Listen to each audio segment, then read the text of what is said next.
সিন্ডিকেটে আটকা ডিম মুরগি সহ নিত্যপণ্যের বাজার, নির্ধারিত দরে মেলে না কিছুই। মুনাফা লুটের প্রতিযোগিতায় বেকায়দায় ক্রেতা, কর্পোরেট প্রতিষ্ঠানে নজরদারির তাগিদ। আবারও খাদ্যপণ্যের দাম বৃদ্ধির রেকর্ড গড়ল বিশ্ববাজার। 2022 সালের পর সর্বোচ্চ দাম উঠেছে গত সেপ্টেম্বরে। তথ্য FAOর। দাম বৃদ্ধির শীর্ষে চিনি ও ভোজ্য তেল। আটকে পড়া 18,000 বাংলাদেশি শ্রমিক নেবে মালয়েশিয়া। সুযোগের সদ্ব্যবহার করতে চায় বায়রা। সিন্ডিকেট মুক্ত বৈদেশিক শ্রমবাজার গড়ে তোলার তাগিদ রামরুর।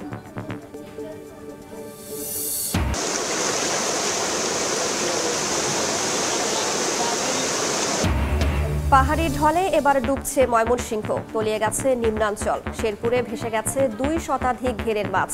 নষ্ট হচ্ছে ধান ও সবজির ক্ষেত।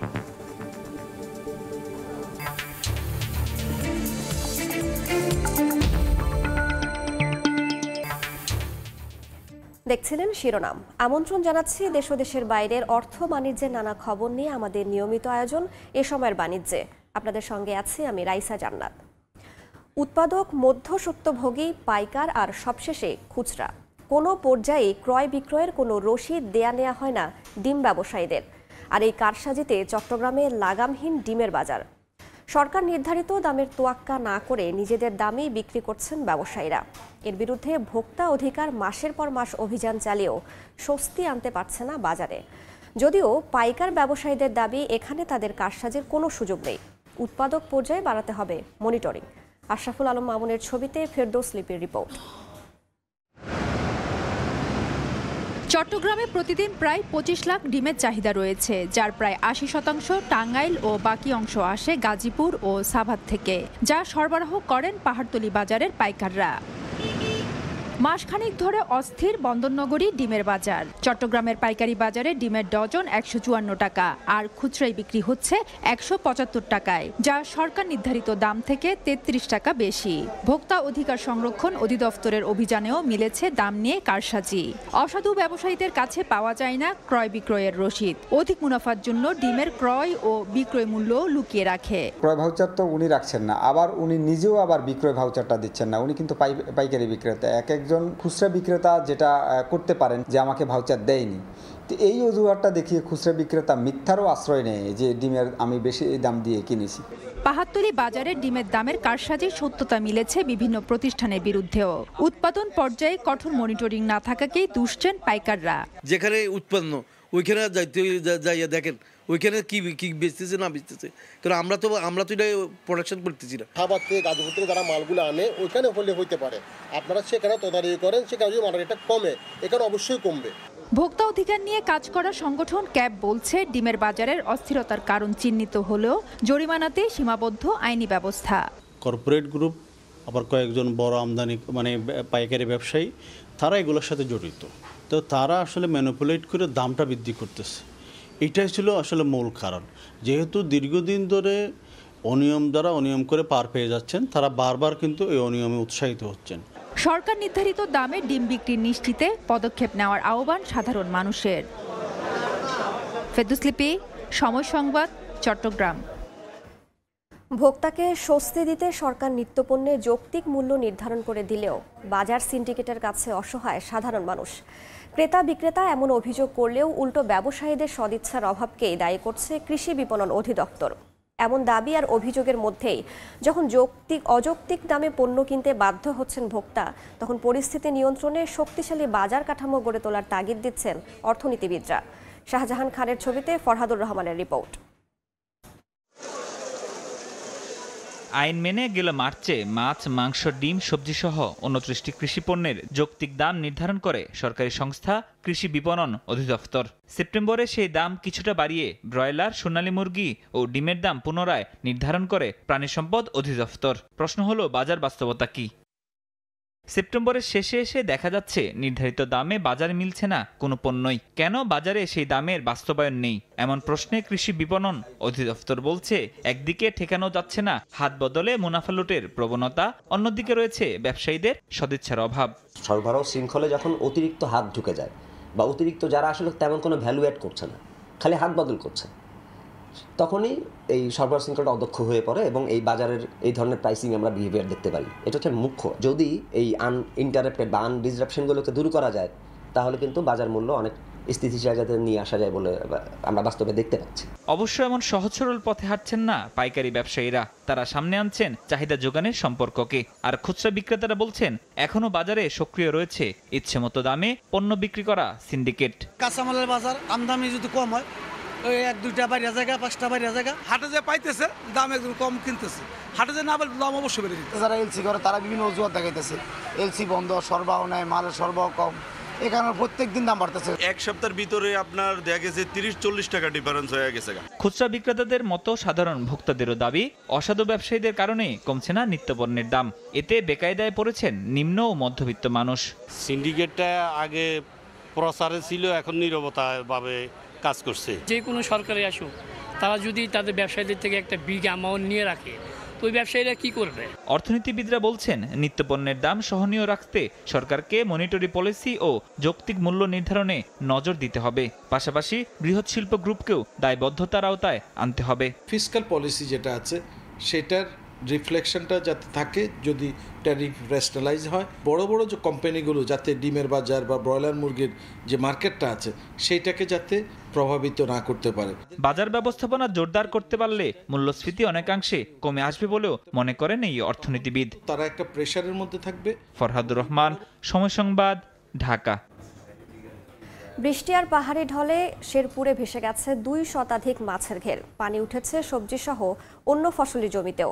এতে শঙ্কা তৈরি হয়েছে প্রত্যাশিত উৎপাদন নিয়ে। প্লাবিত হয়েছে ময়মনসিংহের 2 উপজেলার নিম্নাঞ্চলও। এই মুহূর্তে ময়মনসিংহের ধোবাউড়ায় আছেন উবাইদুল হক, সরাসরি যাচ্ছি তার কাছে। হালুয়াঘাটের বোরোঘাট এবং ধোবাউড়া উপজেলার নেতাই নদী, এই দুটি নদী কিন্তু পার ভেঙে যাওয়ার কারণে, বিভিন্ন স্থানে ভেঙে যাওয়ার কারণে মূলত দুটি উপজেলা কিন্তু প্লাবিত হয়েছে। এবং এই দুটি উপজেলার প্রায় হালুয়াঘাটের 10টি ইউনিয়নের মধ্যে 8টি ইউনিয়ন, পৌর সদরসহ 8টি ইউনিয়ন কিন্তু প্লাবিত হয়েছে। এবং ধোবাউড়া উপজেলার কিন্তু 7টি ইউনিয়নের মধ্যে প্রায় 6টি ইউনিয়নে কিন্তু প্লাবিত হয়েছে এবং 4টির অবস্থা নাজুক। মূলত আমি যে জায়গাটিতে আছি এই ধোবাউড়ায়, এই নেতাই নদীর এই যে পাড়টি আপনারা দেখতে পাচ্ছেন, মূলত এরকম বেশ 4টি স্থানে কিন্তু ভেঙে গেছে।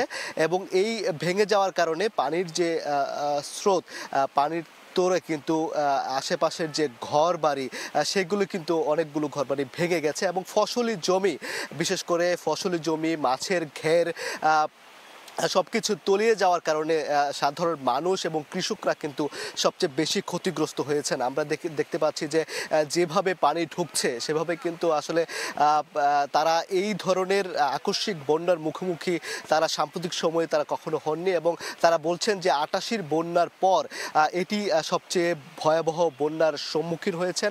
মূলত উজান থেকে নেমে আসা পাহাড়ি ঢল এবং অতিবৃষ্টির কারণেই মূলত এই আকস্মিক বন্যা সৃষ্টি হয়েছে।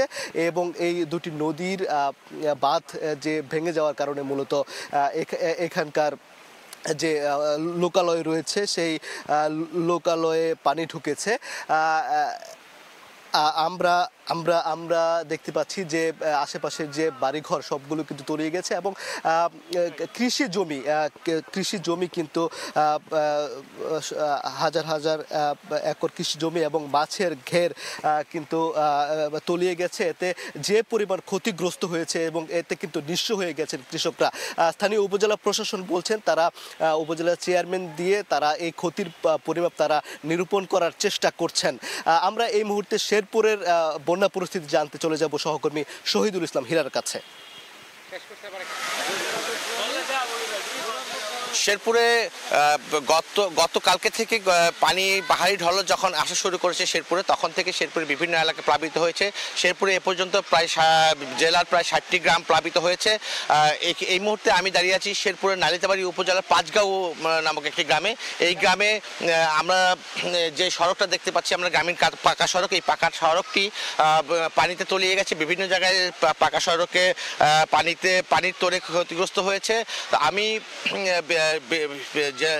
শেরপুরের স্থানীয় সরকার প্রকৌশল অধিদপ্তরের নির্বাহী প্রকৌশলীর সাথে কথা বলেছি। তিনি আমাকে জানিয়েছেন বন্যার পানি নেমে যাওয়ার পরে যে আমাদের এই শেরপুরে যে ক্ষয়ক্ষতিগুলো হয়েছে, রাস্তাঘাটের ক্ষয়ক্ষতি হয়েছে, বিশেষ করে স্থানীয় সরকার প্রকৌশল অধিদপ্তরের আওতায় যে রাস্তাঘাটের ক্ষয়ক্ষতি হচ্ছে, সেই ক্ষয়ক্ষতিগুলো বন্যার পানি নেমে যাওয়ার পরে তারা অ্যাসেসমেন্ট করতে পারবেন বা তারা বলতে পারবেন।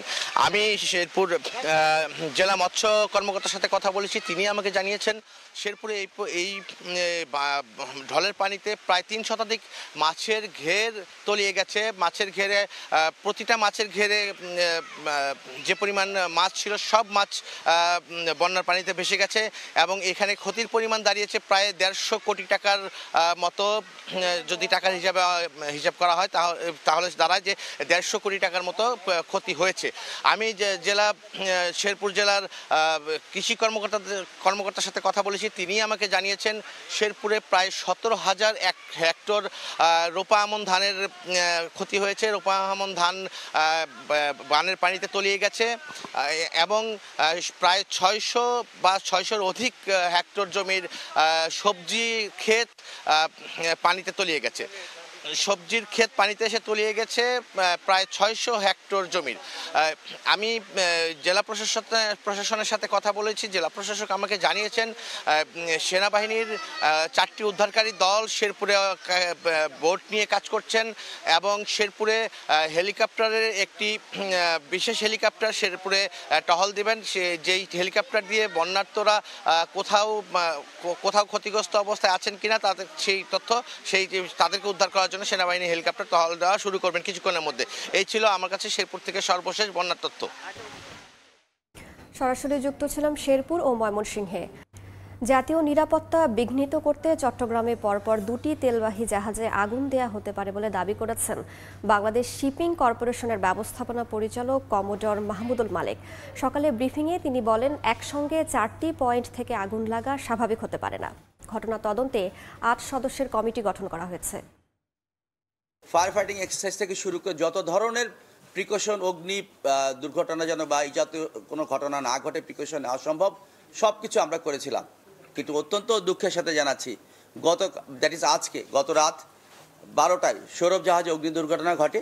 প্রাথমিক অনুসন্ধানে দেখা গেছে জাহাজে 4টা পয়েন্টে একসাথে সিকোয়েন্সিয়াল ফায়ার হয়। আমরা ধারণা করছি নাশকতামূলক কর্মকাণ্ডের সংশ্লিষ্ট যথেষ্ট বেশি এবং আমরা যদি জ্যোতির ঘটনার সাথে এখন লিঙ্ক আপ করি তাহলে নিঃসন্দেহে এখন এখানে একটা সূত্র মনে হয় যে জাতীয় জ্বালানি নিরাপত্তা বিঘ্নিত করা বা জাতীয় নিরাপত্তাকে বিঘ্নিত করার লক্ষ্যে এই ধরনের কর্মকাণ্ড হতে পারে।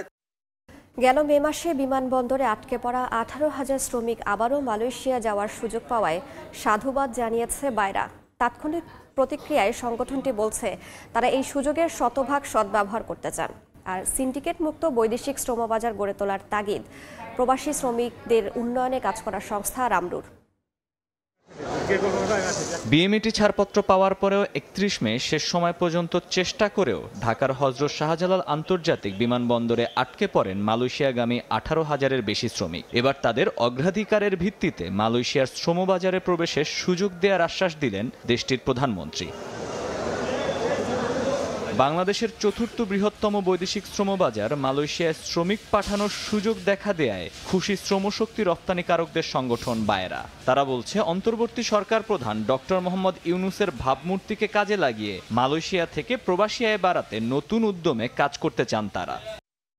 মালয়েশিয়ার প্রধানমন্ত্রীর সাথে একটা পার্সোনাল সম্পর্ক বিদ্যমান, বাংলাদেশে আসছে এবং তিনি নিজেই বলেছেন যে এই উপদেষ্টা থাকাকালীন কি কি সুবিধা মালয়েশিয়া থেকে পেতে চাই সে সবকিছু দিতে প্রস্তুত। যেহেতু মালয়েশিয়ার শ্রমিক ওখানে কাজ করতেছে, এদেরকে যতটুকু সম্ভব তারা সাহায্য করবে এবং যেগুলি যেতে পারেনি তাদের যাওয়ার ব্যাপারে ব্যবস্থা করবে। বৈদেশিক শ্রমবাজার নিয়ে যেন আর কোনো সিন্ডিকেট চক্র গড়ে উঠতে না পারে তা নিশ্চিতের তাগিদ প্রবাসী শ্রমিকদের উন্নয়নে কাজ করা গবেষণা সংস্থা রামরুর।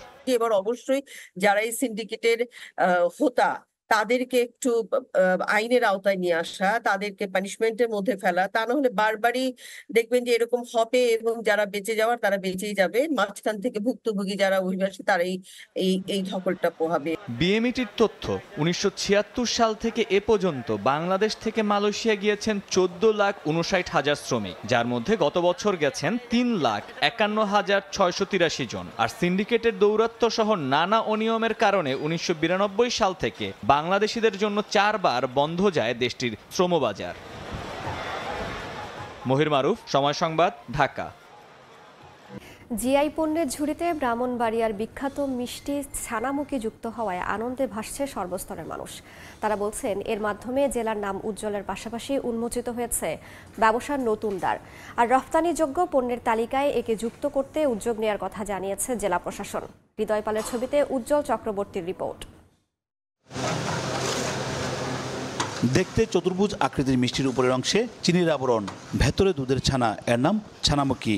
খাবারটির স্বাদের ভিন্নতা যে কাউকে আকৃষ্ট করবে। এই মিষ্টি সবচেয়ে বেশি উৎপাদন হয় ব্রাহ্মণবাড়িয়ায়। সম্প্রতি শিল্প মন্ত্রণালয়ের প্যাটেন্ট, শিল্প নকশা ও ট্রেডমার্কস অধিদপ্তরের স্বাক্ষরিত প্রজ্ঞাপনে মিষ্টান্নটি জিআই পণ্য হিসেবে তালিকাভুক্ত হয়। এতে খুশির জোয়ার বইছে মিষ্টি ব্যবসায়ী সহ জেলার সর্বস্তরের মানুষের মাঝে। ছানাটা কাইটটা এবার পানি জড়াইয়া মার্কিন কাপড়ে আমরা লটকে বাইন্দা থই, এই আধা ঘন্টা 1 ঘন্টা যখন পানিটা জ্বর একটু শক্ত হয়, এরপরে খাইটটা পিস করে আমরা চিনি শিরাতে সিদ্ধ করি ছানামুখীটা। খুবই আনন্দিত, খুবই খুশি যে সেই সুনাম ঠিক থাকে, সেই দোয়া সবাই করবেন। আমাদের একটা ব্রাহ্মণবাড়িয়ার গর্ব, ব্রাহ্মণবাড়িয়াবাসীর গর্ব। এই ছানামুখীগুলো আমরা একদম সুস্বাদু, তারপরে ছানামুখীগুলো অরিজিনাল আপনার ছানা থেকে করা হয়। আমরা ইন্ডিয়ান পাকিস্তানি বন্ধু বান্ধব যারা আছে এদেরকে আমরা গিফট করি এবং আরব দেশের যারা আছে। রপ্তানিযোগ্য পণ্যের তালিকায় ছানামুখীকে অন্তর্ভুক্ত করার জন্য প্রয়োজনীয় উদ্যোগ গ্রহণের কথা জানিয়েছেন জেলা প্রশাসন। উৎপাদনকারী যারা আছেন তাদের সাথে এবং সুধীজন যারা আছেন তাদের সাথে আমরা সবাই বসে যে এটাকে আরও দেশে এবং বিদেশে এটাকে কিভাবে বিস্তৃত করা যায়, সেটা রপ্তানি পণ্য হিসেবে এটাকে আরও কিভাবে ডেভেলপ করা যায় সেটার জন্য আমরা সবাই মিলে কাজ করব। ব্যবসায়ীদের তথ্য মতে ব্রাহ্মণবাড়িয়া জেলা শহরের নিউ সিনেমা রোড, মাতৃ ভান্ডার সহ মহাদেবপট্টির অন্তত 20টি মিষ্টি দোকানে ছানামুখী উৎপাদন হয়। এসব দোকানে প্রতি মাসে অন্তত 60 লাখ টাকার বেশি ছানামুখী বিক্রি হয়। উজ্জ্বল চক্রবর্তী, সময় সংবাদ, ব্রাহ্মণবাড়িয়া। আবারও খাদ্যপণ্যের দাম বৃদ্ধির রেকর্ড করল বিশ্ববাজার। 2022 সালের মার্চের পরে সর্বোচ্চ দামে কেনা বেচা হয়েছে নিত্যপণ্য, যদিও আগস্টের তুলনায় মোটের ওপর দাম বেড়েছে 3%। শুক্রবার প্রকাশিত প্রতিবেদনে এমন তথ্য দিয়েছে জাতিসংঘের খাদ্য ও কৃষি বিষয়ক সংস্থা FAO। সংস্থাটি বলছে দাম বৃদ্ধির শীর্ষে রয়েছে চিনি ও ভোজ্য তেল। বিশ্বের বিভিন্ন দেশ যখন মূল্যস্ফীতি কমাতে চালাচ্ছে জোর চেষ্টা, ব্যাংক ঋণের সুদহার কমানো সহ নিচ্ছে নানা পদক্ষেপ, তখনই জাতিসংঘের খাদ্য ও কৃষি বিষয়ক সংস্থা FAO জানালো আবারও খাদ্যপণ্যের দাম বৃদ্ধির রেকর্ড গড়েছে বিশ্ববাজার। 2022 সালের মার্চের পর গেল সেপ্টেম্বরে সর্বোচ্চ দামে বেচাকেনা হয়েছে নিত্যপণ্য। FAOর মাসিক প্রতিবেদনে দেখা যাচ্ছে গেল আগস্টের তুলনায় সেপ্টেম্বরে গম, ভুট্টা সহ দানাদার খাদ্যপণ্যের দাম 3% বেড়েছে। দাম বৃদ্ধির কারণ হিসাবে কানাডা ও ইউরোপীয় ইউনিয়নে ফসল উঠতে দেরি হওয়াকে দায়ী করা হয়। ঊর্ধ্বমুখী দামের তালিকায় থাকা চিনির দাম 1 মাসের ব্যবধানে 10.4% বেড়েছে গেল সেপ্টেম্বরে। তবে গত বছর একই সময়ের তুলনায় তা মিলছে 22.7% কম দামে। চিনি উৎপাদনের শীর্ষ দেশ ব্রাজিলের আখ চাষে চলমান খরা ও ভারতে ইথানল উৎপাদনে নিষেধাজ্ঞা তুলে নেয়ার পূর্বাভাসই বেড়েছে পণ্যটির দাম। বিশ্ববাজারে ভোজ্য তেলের দাম 2023 সালের পর গেল সেপ্টেম্বরে হয়েছে সর্বোচ্চ। মাত্র 1 মাসের ব্যবধানে সয়াবিন, পাম এবং সূর্যমুখী তেলের দাম বেড়েছে 4.5% বেশি। FAOর হিসাবে গত মাসে দুগ্ধজাত পণ্যের দাম বেড়েছে প্রায় 4%। চাহিদা বৃদ্ধির কারণেই দামের ঊর্ধ্বগতি বলে বিশ্লেষণ তুলে ধরেছে সংস্থাটি। এদিকে নিউজিল্যান্ডের গ্লোবাল ডেইরি ট্রেডও জানিয়েছে 3 সপ্তাহের বেশি সময় ধরে বিশ্ববাজারে বাড়ছে দুগ্ধজাত পণ্যের দাম। তবে মাংসের দামের সূচক ছিল কিছুটা সহনীয়। আগস্টের তুলনায় মাংসের দাম বেড়েছে 0.4%। তবে গত বছরের সেপ্টেম্বরের সঙ্গে তুলনা করলে এ দাম প্রায় 5%-এর বেশি। মহির মারুফ, সময় সংবাদ। পরিবহন সিন্ডিকেটের কাছে জিম্মি পার্বত্য জেলা বান্দরবানের মানুষ। 30 বছরেরও বেশি সময় ধরে চট্টগ্রাম কক্সবাজার রুটে পূরবী পূর্বানী পরিবহন চলাচল করলেও নেই সেবার মান। প্রতিনিয়ত হয়রানির শিকার হন যাত্রীরা। সিন্ডিকেট ভেঙে বিকল্প পরিবহন চালুর দাবি যাত্রী কল্যাণ সমিতির। সোহেল কান্তিনাথের ক্যামেরায় বিস্তারিত জানাচ্ছেন এনে জাকির। দেশের অন্যতম পর্যটন নগরী হিসেবে খ্যাত পার্বত্য জেলা বান্দরবান। প্রতিদিন দেশের বিভিন্ন প্রান্ত থেকে হাজার হাজার মানুষ ছুটে আসে এ জেলায়। এছাড়াও ব্যবসা বাণিজ্য, চাকরি, পড়াশোনা সহ নানা কাজে প্রতিদিন বান্দরবান, চট্টগ্রাম, কক্সবাজার রুটে যাতায়াত করেন কয়েক হাজার বাসিন্দা। একসময় আঁকাবাঁকা সরু সড়ক থাকায় গাড়ি চলাচল অনেকটা বিপজ্জনক হলেও বর্তমানে মহাসড়কে উন্নীত হয়েছে বান্দরবান চট্টগ্রাম সড়ক। ফলে ছোট বড় লাক্সারি সব ধরনের পরিবহন সহজেই চলাচল করতে পারে। তবে পরিবর্তন আসেনি পরিবহন ব্যবস্থায়। দীর্ঘদিন ধরে প্রভাবশালী সিন্ডিকেটের দখলে জেলার পরিবহন ব্যবস্থা। চট্টগ্রাম কক্সবাজার রুটে যাত্রীদের সেবায় রয়েছে মাত্র দুটি গণপরিবহন, পূর্বী ও পূর্বানী। এতেও রয়েছে যাত্রী হয়রানি, অতিরিক্ত ভাড়া আদায়, হেল্পারদের দুর্ব্যবহার সহ নানা অভিযোগ। আমরা ছোটবেলা থেকে দেখে আসছি যে বান্দরবানে পূর্বানী ছাড়া আর কোনো বাস নাই। নতুন নতুন কোনো বাস এখানে আসুক, সবাই এই এলাকার মানুষের স্বস্তি পাক। পূর্বানী সেবার মান খুবই বাজে, তো সেজন্য আমরা চাই নতুন কোনো গাড়ি আসুক, যেন আমাদের সার্ভিসটা যেন ভালো দেয়। নতুন গাড়ি সংযোজন করা দরকার, স্টাফদের আচার ব্যবহার আরো মানোন্নত করা দরকার। সিন্ডিকেট ভেঙে যাত্রী সেবায় উন্নত পরিবহন চালুর দাবি যাত্রী কল্যাণ সমিতির নেতার।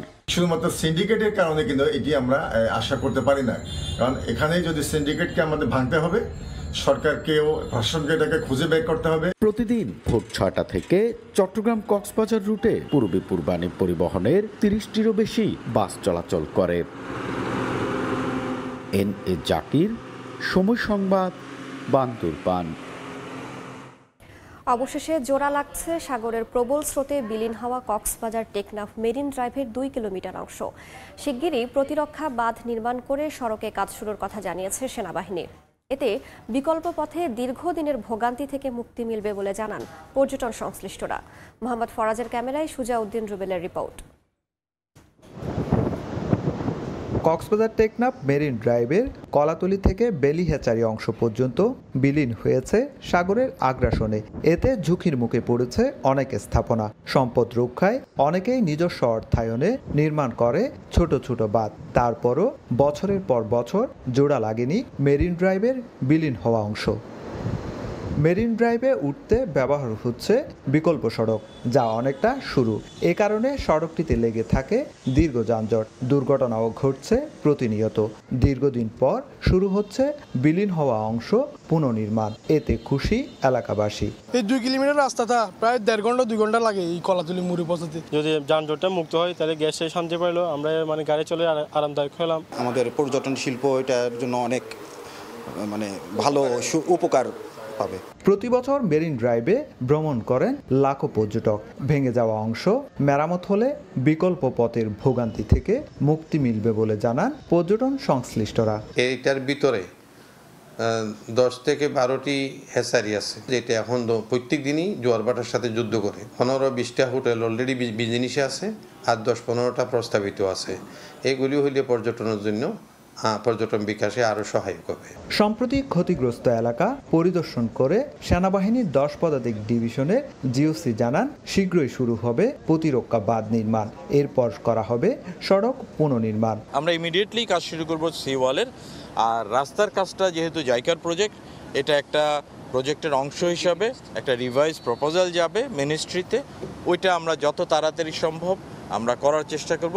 কক্সবাজার টেকনাফ মেরিন ড্রাইভের দৈর্ঘ্য 80 কিলোমিটার। 2 দশক আগে সাগরের প্রবল স্রোতে বিলীন হয় প্রায় 2 কিলোমিটার অংশ। সুজাউদ্দিন রুবেল, সময় সংবাদ, কক্সবাজার। দেখছেন এ সময়ের বাণিজ্য। রাজধানীর বেশ কয়েকটি বাজারে বিনামূল্যে পরিবেশ বান্ধব বায়োডিগ্রেডেবল ব্যাগ সরবরাহ শুরু করেছে স্কয়ার টয়লেট্রিজ লিমিটেড। প্রতিষ্ঠানটির বিশ্বাস, পলিথিনের ব্যবহার কমিয়ে পরিবেশ প্রকৃতি সুরক্ষায় এই সচেতনতামূলক কার্যক্রম বড় ভূমিকা রাখবে। এছাড়া দেশীয় মানসম্পন্ন পণ্য কিনতে ক্রেতাদের উৎসাহিত করার ক্ষেত্রেও স্কয়ার টয়লেট্রিজ লিমিটেডের এই উদ্যোগ ভূমিকা রাখবে বলে মনে করেন কর্মকর্তারা। তারা জানান, এর আগে দেশের প্রথম বায়োডিগ্রেডেবল স্যানিটারি ন্যাপকিন উন্মোচন সহ পরিবেশ বান্ধব বিভিন্ন উদ্যোগ নেয় স্কয়ার টয়লেট্রিজ।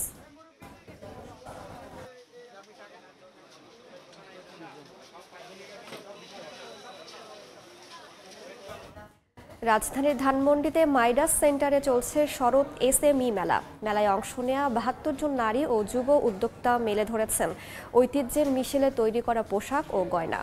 আছে প্রসাধনী পণ্য। গুণগত মানের পণ্য পেয়ে খুশি এই মেলায় আসা দর্শনার্থীরা। দুর্গাপূজার আগ মুহূর্তে শরৎ এসএমই মেলায় নিজেদের তৈরি বাহারি পোশাক ও নজরকাড়া গহনা নিয়ে হাজির হয়েছেন ৭২ জন ক্ষুদ্র ও মাঝারি উদ্যোক্তা, যারা ক্রেতার রুচিকে গুরুত্ব দিয়ে পোশাকে দিয়েছেন ইতিহাস ঐতিহ্যের ছোঁয়া আর অলংকারে এনেছে নতুনত্ব। উদ্যোক্তাদের জীবনটাতে এসে নতুন কিছু আনবো, যাতে আমাদের যে কালচারটা আছে সেটাও রিপ্রেজেন্ট করা হয়। যারা উদ্যোক্তা তাদের তো তেমন একটা শোরুম করার চান্স হয় না, এইটার ইনভেস্টমেন্টটা অনেক বেশি থাকে।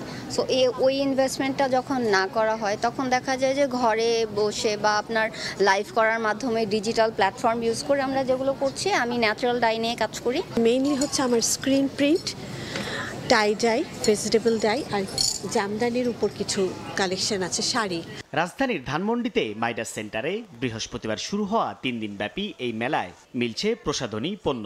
নিজেদের পছন্দ মতো পণ্যের খোঁজে এসে ক্রেতারা জানালেন তাদের সন্তুষ্টির কথা। কিছু ইউজ করব, আগে দেখবো আমরা মেড ইন ইন্ডিয়া কিনা, কিন্তু এখন আমাদের দেখতে ভালো লাগছে যে আমাদের আপারা কাজ করছে, আমরাও সেটা খুব আরাম বোধ করছি। আমরা যে জিনিসগুলো হয়তো মার্কেটে খুঁজেও পেতাম না, সেটা আমরা এই ওনাদের কাছ থেকে সহজে পাচ্ছি। সবার জন্য উন্মুক্ত এই মেলা শেষ হচ্ছে শনিবার রাত ৯টায়। সাইফুল ইসলাম, সময় সংবাদ, ঢাকা। নাসা স্পেস অ্যাপস প্রতিযোগিতায় এবারও চ্যাম্পিয়ন হতে চায় বাংলাদেশ। এরই মধ্যে দেশের বিভিন্ন অঞ্চল থেকে 50টি প্রকল্প নিয়ে ঢাকায় জড়ো হয়েছেন তরুণীরা। বেসিস সভাপতি বলছেন, বিশ্ব দরবারে মেধাভিত্তিক অর্থনীতির বাংলাদেশ চেনাতে এগিয়ে আসতে হবে সবাইকে। এ যেন এক খণ্ড মেধাভিত্তিক বাংলাদেশ। উদ্ভাবনী শক্তিতে ভর করে এই তরুণ যুবকরা যুক্তরাষ্ট্রের গবেষণা সংস্থা নাসার সঙ্গে তাল মিলিয়ে সমাধান খুঁজছেন জটিল সব সমস্যার। স্বপ্ন পূরণের পথে তারা বলছেন, প্রতিবন্ধকতা দূর করতে পারলে বাড়বে কৃষির উৎপাদন, কমবে বন্যার মতো প্রাকৃতিক ক্ষয়ক্ষতির পরিমাণ।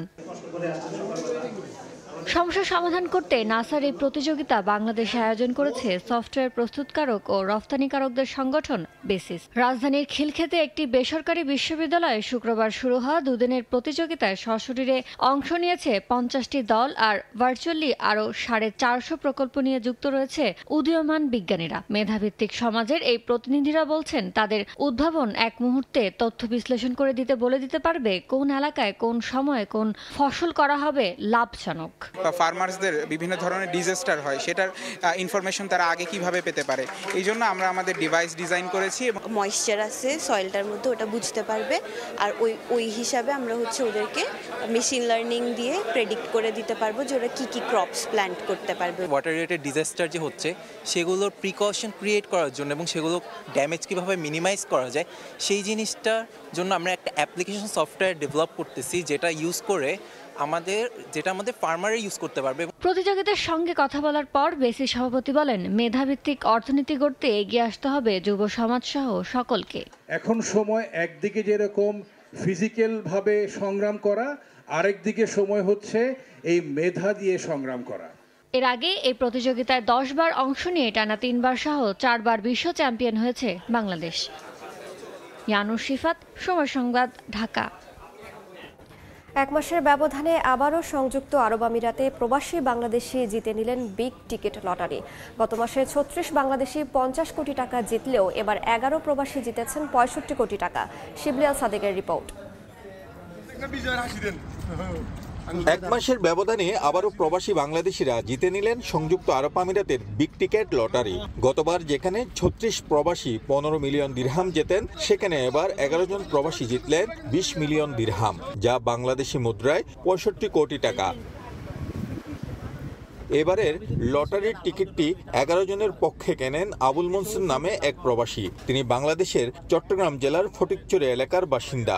প্রতি বছরের ন্যায় এবারও আমরা বিগ টিকেট অংশগ্রহণ করি, যার ফলে গতকালকে আমি কাজে ছিলাম, বাবলু ভাই আমাকে ফোন করে বলে যে আমাদের লটারি বিজয়ী হয়েছি আমরা। আল্লাহর রহমতে আমরা চাই দেশের জন্য আমাদের পরবর্তীতে যারা আছে আমরা ভালো কাজ করার জন্য আমরা ইনশাল্লাহ উদ্যোগ নিচ্ছি। বেশ কয়েক বছর ধরে বহুল আলোচিত আবুধাবির বিগ টিকেট অসংখ্য বাংলাদেশির ভাগ্য পরিবর্তন করে দিয়েছে। যারা দিনমজুর হিসেবে কাজ করতেন তাদের অনেকেই এই লটারি জিতে রাতারাতি কোটিপতি বনে গেছেন। অনেকেই গড়ে তুলেছেন অসংখ্য প্রতিষ্ঠান, কর্মসংস্থানও হয়েছে প্রচুর বাংলাদেশির। জড়িতভাবে আমরা 20 জন, 10 জন, 11 জন, 15 জন এইভাবে 5-6 গ্রুপ ব্যক্তিকে নিয়ে আসি। এর মধ্যে আজকে আলহামদুলিল্লাহ 2024-এর মধ্যে গত 3 তারিখে আমার ব্যক্তিকে 20 মিলিয়ন ইনশাল্লাহ পাসপোর্ট আমার নামে হচ্ছে। আমরা সাধারণ শ্রমিক, আমরা ইনশাল্লাহ ব্যবসা বাণিজ্য করবো, সাধারণ মানুষের গরিব ভাই বোনদের পাশে থাকবো।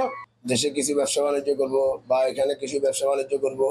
আর দেশের সামাজিক কিছু কাজে আগে থেকেই আসি, সামাজিক কিছু কাজে আগে থেকেও আসি।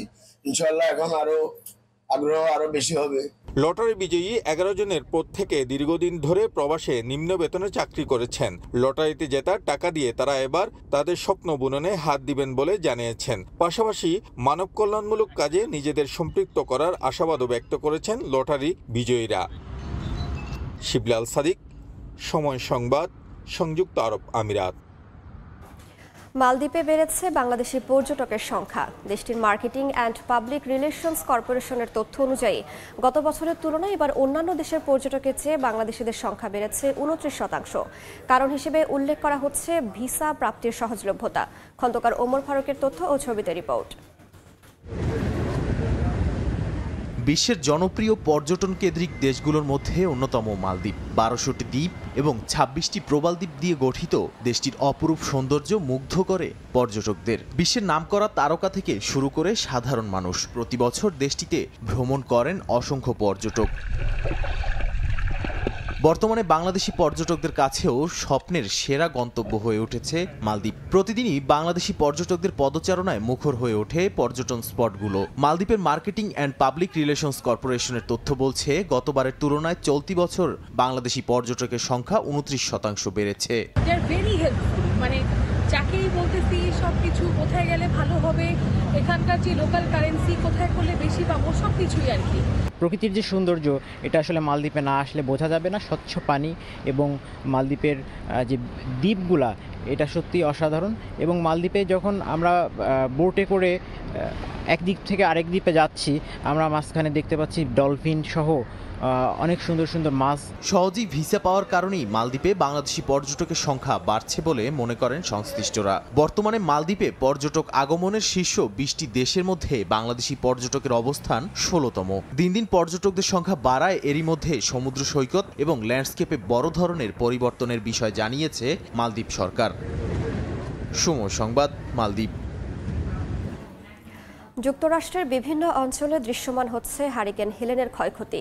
সবচেয়ে বেশি ক্ষতির সম্মুখীন হয়েছে দেশটির ফ্লোরিডা, জর্জিয়া, নর্থ ক্যারোলাইনা ও সাউথ ক্যারোলাইনা অঙ্গরাজ্য। ক্ষতিগ্রস্ত এলাকা পরিদর্শন করে পাশে থাকার ঘোষণা দিয়েছেন প্রেসিডেন্ট জো বাইডেন। মাইলের পর মাইল শুধুই ধ্বংসস্তূপ। পাখির চোখে কোথাও দেখা মিলছে ভাঙা রাস্তাঘাট, কোথাও আবার ধসে যাওয়া বাড়িঘর। ফ্লোরিডার স্টেইনহাজি শহর প্রায় পুরোপুরি নিশ্চিহ্ন হয়ে পড়েছে। যুক্তরাষ্ট্রে ভয়াবহ হারিকেন হেলেনের তাণ্ডবের চিত্র ফুটে উঠেছে। দেশটির 4টি অঙ্গরাজ্য ফ্লোরিডা, জর্জিয়া, নর্থ ক্যারোলাইনা ও সাউথ ক্যারোলাইনা সবচেয়ে বেশি ক্ষতিগ্রস্ত হয়েছে। হেলেনের আঘাতে ক্ষয়ক্ষতির পরিমাণ কত তার পরিমাণ এখনও সরকারিভাবে প্রকাশ করা না হলেও ধারণা করা হচ্ছে এর প্রভাব ব্যাপক হবে। ফ্লোরিডায় হেলেনের প্রভাব সরেজমিনে দেখতে ক্ষতিগ্রস্ত এলাকা পরিদর্শন করেন মার্কিন প্রেসিডেন্ট জো বাইডেন। হতাহতদের পরিবারের প্রতি সমবেদনা জানান তিনি। একই সঙ্গে ক্ষতিগ্রস্তদের পাশে থাকার প্রতিশ্রুতি দেন বাইডেন। গেল 27 সেপ্টেম্বর হারিকেন হেলেন যুক্তরাষ্ট্রের ফ্লোরিডা অঙ্গরাজ্যে 140 মাইল বেগে আঘাত হানে। এরপর কয়েকটি অঙ্গরাজ্যের উপর দিয়ে যায় ঝড়টি। এতে হতাহত হন অনেকে। বিদ্যুৎ বিচ্ছিন্ন হয়ে পড়েন লাখ লাখ মানুষ। দেশটির আবহাওয়া কর্তৃপক্ষ জানায় ঘূর্ণিঝড় ক্যাটরিনার পর এটিই সবচেয়ে শক্তিশালী হারিকেন। অর্জিতা শেজিন, সময় সংবাদ। এ পর্যায়ে শীর্ষ সংবাদগুলো জানিয়ে দিচ্ছে আরও একবার। সিন্ডিকেটে আটকা ডিম মুরগি সহ নিত্যপণ্যের বাজার, নির্ধারিত দরে মেলে না কিছুই। মুনাফা লুটের প্রতিযোগিতায় বেকায়দায় ক্রেতা, কর্পোরেট প্রতিষ্ঠানে নজরদারির তাগিদ। আবারও খাদ্যপণ্যের দাম বৃদ্ধির রেকর্ড গড়ল বিশ্ববাজার। 2022 সালের পর সর্বোচ্চ দাম উঠেছে গত সেপ্টেম্বরে। তথ্য FAOর। দাম বৃদ্ধির শীর্ষে চিনি ও ভোজ্য। এই ছিল এ সময়ের বাণিজ্যের সঙ্গেই থাকুন সময়।